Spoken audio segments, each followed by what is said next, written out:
Okay. Hey, George, how are you? Doing well. And yourself today, Erin? How you doing? Doing great, doing great. I'm really excited for our guest today. We have Caroline, our SohoMD HR director, on to talk with us today. Hello, Caroline. Hi, Erin. Hi, George. It's really nice to see you guys. Love you. Yeah, we love you too. Welcome. Thank you. Thank you. Oh, man. So, I kind of want Caroline to tell her story. And the first thing I really wanted to ask you is in Sure. terms of SohoMD, tell us how it started, when it started, how you met the doctors, because just a little background is Yeah. that there was a day when it was just two doctors and Caroline. So we want to hear day one, what was going on. Yeah, of course. So they started back in 2011, and I joined them in 2013. Background stories, I actually knew Dr. Ratush first. I had worked with him at Kane University at my school as a student worker, and we had a really great relationship because he's very interesting. I'm sure everybody knows that from listening to some of the podcasts, but very interesting guy, really smart, and I wanted to get to know him more.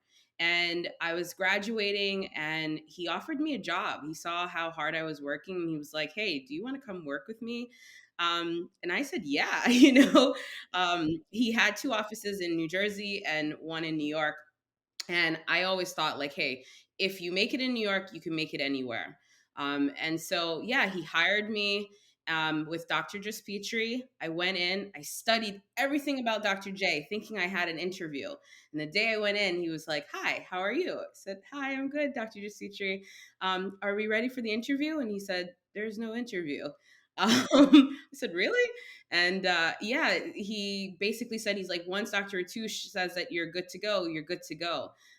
There was an office manager at the time, and yeah, she's actually who taught me about my confidence to book high paying patients. And shortly after, about a year, she left. So it was in fact just me, Dr. Ratush, and Dr. Jaspitri, with two other nurse practitioners.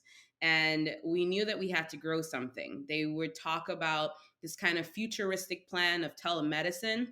But at the time, their colleagues thought they were crazy. Like, why are you hiring nurse practitioners? And they knew why they were doing it. They knew the worth. They knew that they enjoyed working with nurse practitioners and the collaboration. And I believed in their dreams. And so, yeah, it started with the three of us. Quickly on, I decided that instead of a psychiatrist, I wanted to be HR, because I really was. I would say my mentor was my aunt, Auntie Donna, and she was an HR director. And I realized I didn't want to be a psychiatrist, but I still wanted to kind of grow and develop people. And so HR was what it was. I really enjoyed having interviews and talking to people and seeing where their career could take them. So early on, I hired about three members of our support staff. And actually, one of them is still here, Stella Chen. She was like my third hire in the company. And so it started with three, and then this thing just morphed within 20, I would say 2015, starting with, some of our nurse practitioners in the Soho area. And then to now, we have over, 40 something nurse practitioners, about again 50 LCSWs therapists. So it's really remarkable to see it happen like this. Yeah, wow, that's really amazing. And so I guess in the beginning, you're you went into HR, but were you like a woman of many hats at that time, or what was it like for you? Yes, Erin. I was their janitor. I was their interior designer. Oh my God, more than I even thought. Yeah, it was, it's funny. When you commit yourself into a startup, you have to know that you're going to wear many hats. And I didn't even know what a startup meant, right? So it was like just out of college, I didn't even know what that meant. So, but I knew that, with my background, because I am an immigrant, I came here from Guyana. My mom, my grandmother always taught me about hard work. So even if my boss is talking to me and trying to help, ask me about design of the office and what does this look like, it wasn't like I said, "Oh, this is not in my scope of work."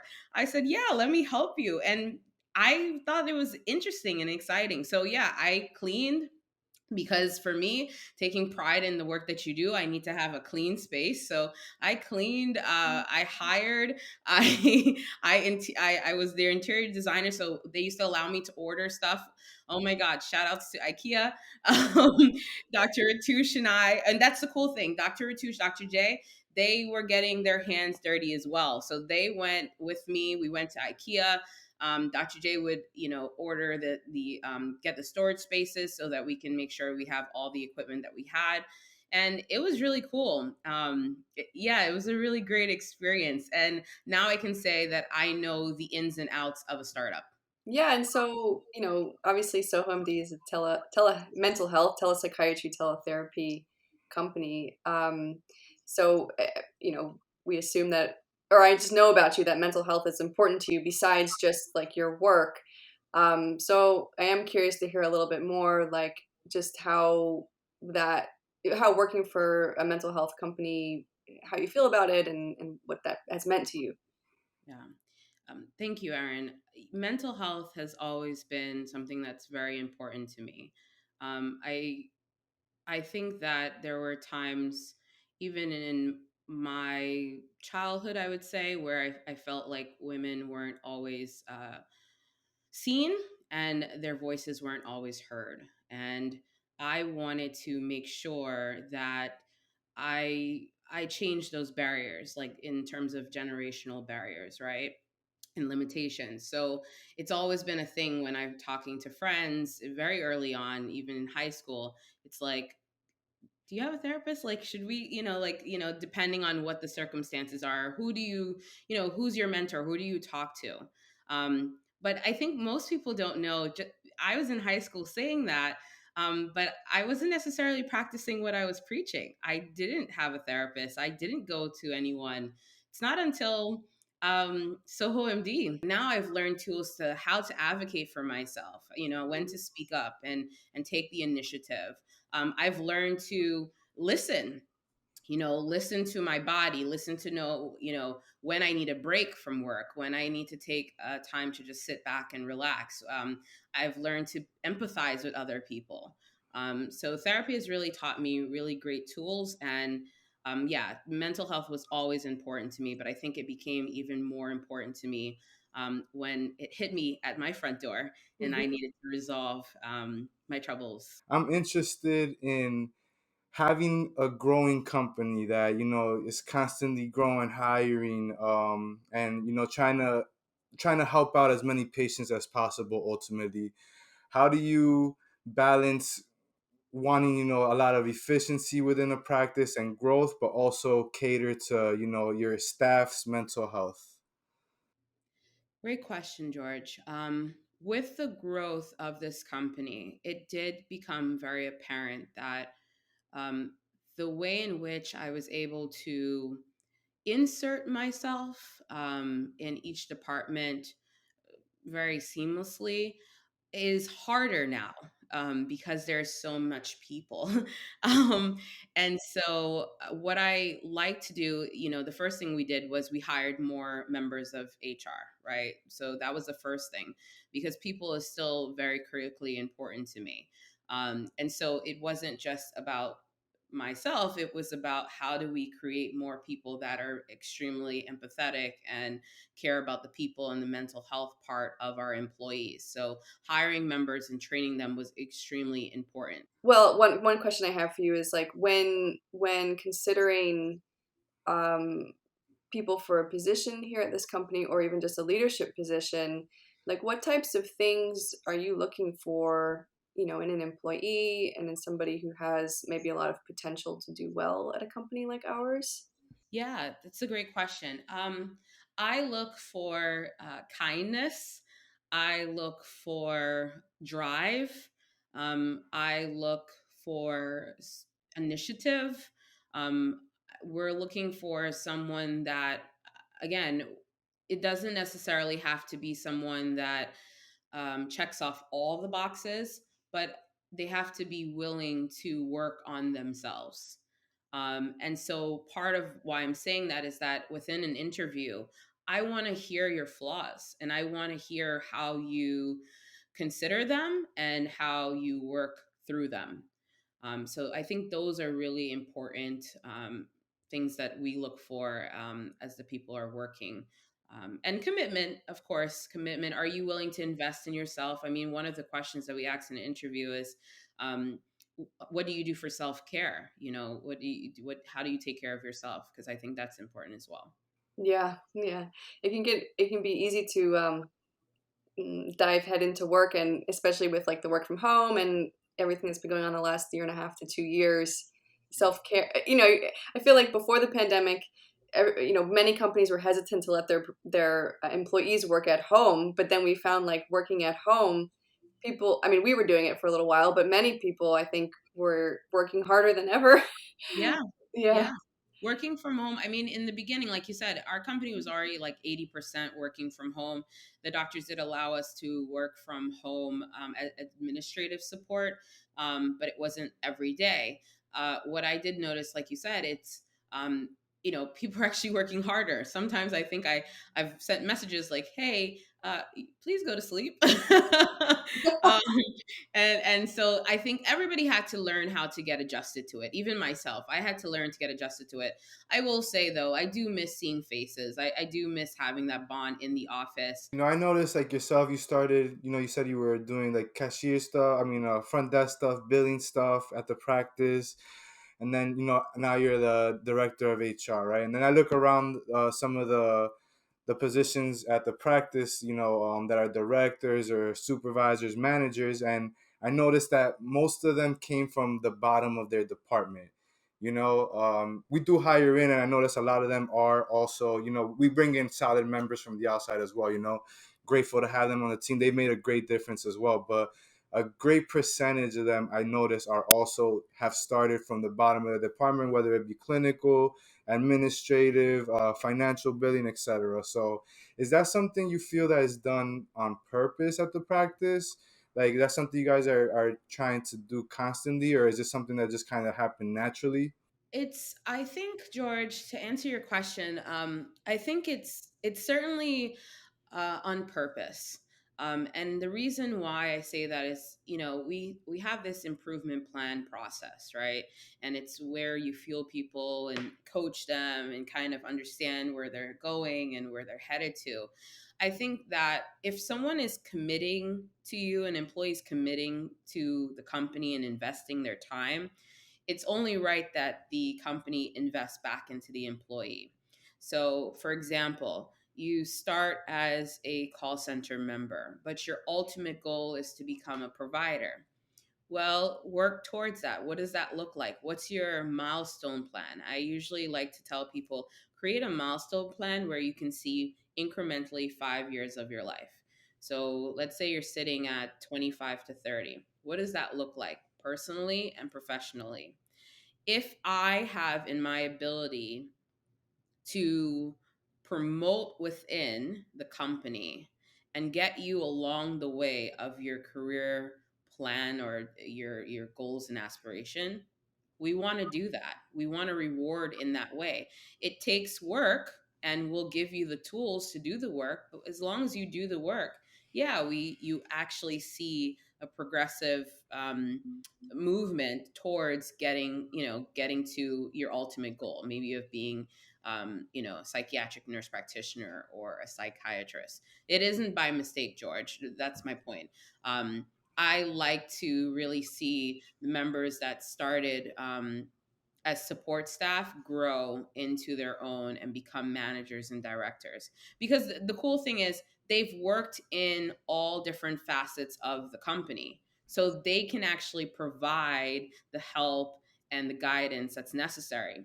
That isn't to say, though, we don't hire, like you said, externally. I think that hiring externally is equally important, right? Having fresh eyes come into a company and kind of giving us a different outlook and perspective.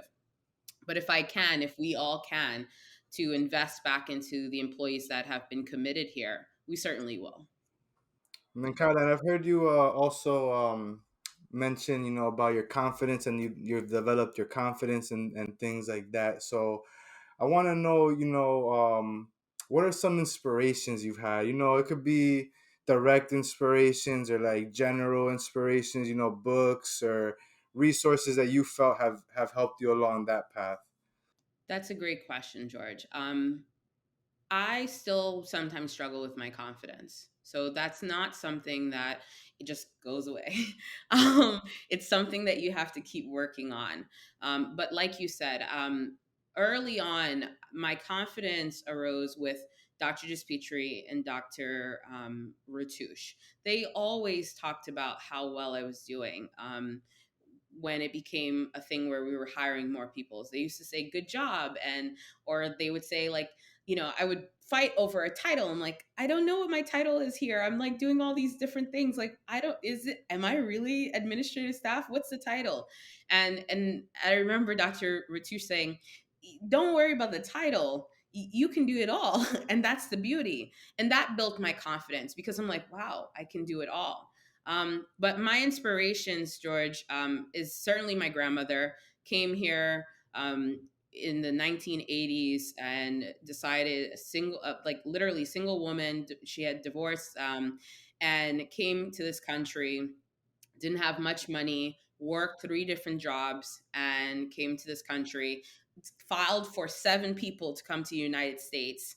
And because she had a dream that her grandchildren would have a chance and an opportunity here in the United States. From that, I'm like, man, she is so good. Like, she is a rock star. If my grandmother could have that confidence to not know anything about the United States and come here just on the sake of a dream that she wanted her grandchildren to have the best opportunity, I'm living the opportunity, So I built my confidence through that story and that legacy of who I am. But certainly, my Angelo is a, a, a, a a mentor in my head because I actually met her once, and she said to me that my name was beautiful. Actually, this is actually a good story, George and Erin. I had a really great friend that was a therapist, and we worked at a counseling center. And she invited me because I love to write poetry. She invited me to New York City, Union Square. It was at the Barnes and Nobles. And I said, "Why are we going there?" She's like, "Maya Angelou." I said, "Wait, Maya Angelou?" And so I was like, "Okay." I asked my professor, "Hey, can I miss class because I want to meet with Maya Angelou?" And I, in fact, went to the bookstore. We got the books, and Maya Angelou was there talking about words and how important they are. And we were all lining up to get our book signed. George, uh, I got there and I lost my voice. I really couldn't speak. I was like, "Hi, Dr. Angelo, Dr. Maya Angelou," and I had given her a gift. I had given her a card, but I had written an actual piece of poetry for her. It was her birthday coming up, and yeah, she saw me and she said, "What's your name, dear?" And I said, "My name is Caroline," and she said, "Wow, your name is so beautiful. It's such a beautiful name." And then she turned and she like tapped me on my hand. She said, "Dear," I gave her the gift. She's like, "Dear, write your address. Did you write your address?" And I said, "No, I didn't write my address." "Write your address." So everybody was trying to rush me because remember there are people behind me, and I'm like trying, I'm like, I don't have a pen. So there was a marker and she kept with this tapping of her hand, tapped at the table. So she was still signing, but her other hand was tapping at a table to remind me to write my address. Long story short, I write my address. Maya Angelou never wrote me back, but that's okay. What ended up happening for me is my confidence. If Maya Angelou thinks that my name is beautiful and she saw something in me that she asked me to write my address, man, like, I can build my confidence. There is nothing that I cannot do. So from that moment, George, I realized how important words are. More importantly, it's not just about people telling you how important you are, but I learned how words are important to yourself. So I fuel myself with telling myself, like, "Caroline, you look beautiful today. Caroline, you're doing great. Caroline, let's work on this." I literally speak to myself and have dialogue with myself. so that that little girl inside of me that felt insecure or whatever it is that she felt can be fueled from the adult version of me, and protect my little girl in a sense, and let her know that, man, she's a rock star. Wow. Yeah, that's I just really appreciate you as a person. Like all of the things, like, George asking that question of what's influenced you, it's just like whenever you're answering anything, it's just, yeah, it's always a very beautiful response. So I really appreciate that. Thank you. Thank you, Erin. Thank you. um, Um So do you have any? You say you write poetry. Do you do it for fun as a hobby, or is that something you like to pursue? On the side as well, or Poetry was my escape. Poetry was my escape when I didn't have a voice, George. When I wasn't able to speak like how we're talking here, and I didn't know what to say, poetry was my escape. It was the way in which I could talk or say what I wanted to, and there was no issues of grammatical errors. And if you can't do it this way, I kind of was like, whatever to all that. I'm writing what I want to write, and so poetry was definitely my escape, George. What I will say too is, you know, reading my Angelou poetry, and also kind of like watching through her, and obviously. People know it, or maybe not know. I love Oprah, love Oprah, because I think she also went through some similar stages of her life where she wasn't as confident and she kind of had to fuel herself. So yeah, my outlet for me was poetry. Caroline? What do you think the next five? You talked about trying to set up your life in segments. What are the next 5 years hold for Caroline, Soho MD, and the world? What are your thoughts? Yeah, so Govi actually had me do my milestone all the way until I was 60. So I actually have a 5 year milestone. So part of that 5 year milestone, George, is to run a half of a marathon. It is to lose 100 pounds. I'm down 46, so I'm almost there. Part of that milestone is to have a house. But for Soho MD, a part of that milestone is to grow and continue to grow within the company. you've mentioned Govi a couple times. I'm curious, can you tell us a little bit more who he is? Yeah, Govi Rao, he is a partner within Soho MD. He started with us early on. I believe it was like around 2019.